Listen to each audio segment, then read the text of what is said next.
પુષ્ટિ સંપ્રદાયના ભાવથી જોઉં તો 3 પ્રકારની સેવા છે. કેટલા પ્રકારની? 3 પ્રકારની. વિતજા, મનુજા અને તનુજા. એક સેવા વિતજા, એક સેવા મનુજા અને એક સેવા તનુજા. તનુજાનો અર્થ થાય તનથી સેવા. આ સરસ મજાનો ભાગવતનો માંડવો છે. વ્યાસપીઠથી લઈ અને દરવાજા સુધી ભગવાને આપણને શરીર સારું આપ્યું હોય અને સ્વાસ્થ્ય આપણું સરસ હોય તો આખું સ્ટેજથી લઈ અને દરવાજા સુધી બધું સાફ કરવું. આમાં કોક ભક્તની રજ અને યા તો શ્રી કૃષ્ણ પ્રભુના ચરણની રજ મારી તમારી ઉડી જશે તો મારું તમારું જીવન ધન્ય બની જશે. બાપ ધન્ય બની જશે. એટલે તનુજા સેવા, તનથી સેવા કરવી. અહીંયા ભાગવતનો માંડવો, આમાં સાફ સફાઈ જે આપણાથી થઈ શકે એ કરવી. પછી ભોજનનો જ્યારે ચાલુ થાય ત્યારે ત્યાં પીરસવા વયું જવું. પીરસવું જેટલું નહીં પણ કોઈની થાળી પડી હોય તો એ ઉપાડી લેવી. કોઈ રસ્તામાં ગલાસ, ઘણા એવા હોય કે ગલાસ આવ્યો હોય પગની ઠેહમાં આવી જાય પણ ઉપાડે તો નહીં, એ ઉપાડીને મૂકી દેવો. અહીંયા આ આપણું છે કાર્ય. એમ ન માનવું કે જલારામ ગૌશાળા પરિવારનું આ કાર્ય છે, એમ ન માનવું. આ ભાગવતની કથા આપણી છે, આપણું માની અને આમાં સેવા કરશો ને બાપ તો કૃષ્ણ મને તમને પોતાના માનશે. આમાં આપણું માનવું કે મારું છે, મારું છે, આપણું માનવું. એટલે તનુજા, આમાં જે તનથી સેવા થાય એ સેવા કરી રહી. બીજું વિતજા, તનથી કદાચ સેવા ન થઈ શકતી હોય તો વિતજા એટલે આપણી પાસે ભગવાને સંપત્તિ આપી હોય તો ગોકુળ જેવી નગરીમાં આવ્યા છીએ અને આપણને આપ્યું હોય, ભગવાને કેટલું આપ્યું એ મને ને તમને ખબર હોય. જેને આપ્યું હોય એને ખબર હોય કે ભગવાને મને કેટલું આપ્યું, અને જેને દીધું હોય એ ભગવાનને ખબર હોય કે એને કેટલું આપ્યું છે. તો આમાં આપ્યું હોય તો વિતજા સેવા કરવી.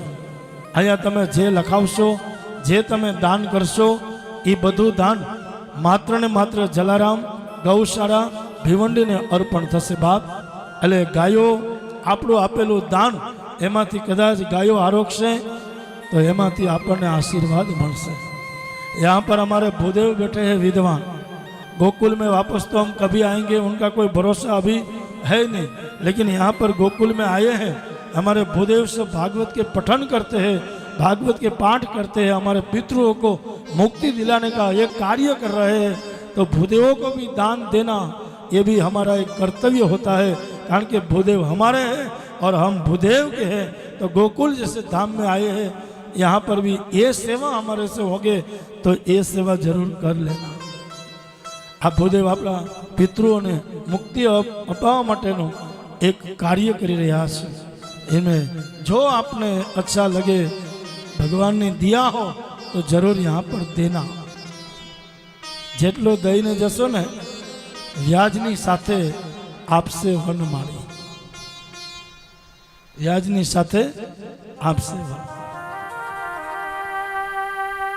સુખિયા માલની કથામાં આવશે ભગવાન કેટલું આપે છે.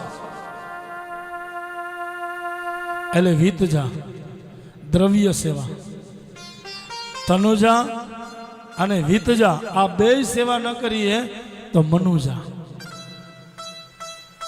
ભાગવતની કથામાં તનથી બેસવાની જરૂર નથી. બેઠા હોય તનથી ભાગવતમાં અને મન ક્યાં હોય? મુંબઈમાં. એટલે મન મુંબઈમાં હશે ને તન કથામાં હશે તો એનું ફળ આપણને મળશે नहीं. એટલે ભગવાન કહે तन की जरूरत नहीं है, मुझे अपने मन की जरूरत है. बाप आपका मन मेरे चरण में रख दो. એને કીધી મનુજા સેવા. એટલે તનુજા, વિતજા અને મનુજા આ 3 પ્રકારની સેવા. તમે ઘરમાં રસોઈ કરતા હો, મનથી કૃષ્ણને યાદ કરજો. દાળમાં શાકમાં વધારે મીઠું પડી ગયું હશે તો ઠાકોરજી એને સ્વાદિષ્ટ બનાવી દેશે. अनुभव करजो. एक ये भागवत की कथा है, अनुभव की कथा है. गोपियों ने अनुभव किया और फिर इसमें लिखी गई ऐसी कथा। આપણે કોઈ પણ ગાડી ચલાવતા હોય અને આપણું ધ્યાન શ્રી કૃષ્ણમાં હશે, આપણું મન શ્રી કૃષ્ણમાં હશે, તો મારા ને તમારા જીવનની ગાડી ક્યારેય કોઈની સામે ભટકાશે નહીં બાપ, કારણ કે કૃષ્ણ ચલાવે છે. એટલે મનુજા સેવા, સેવા થોડીક કઠિન છે. ધન આપી દેવું હેલું છે કે તમે આયોજન કરો છો જેટલા જોઈએ એટલા લઈ જાઓ, એમાં ના નથી. અને તનથી સેવા કરવી સરળ છે. આમાંથી સાવરને લઈને ઓવારું કરવું એ કઈ મોટી વાત નથી, કરી શકીએ, પણ મન અર્પણ કરવું બહુ કઠિન.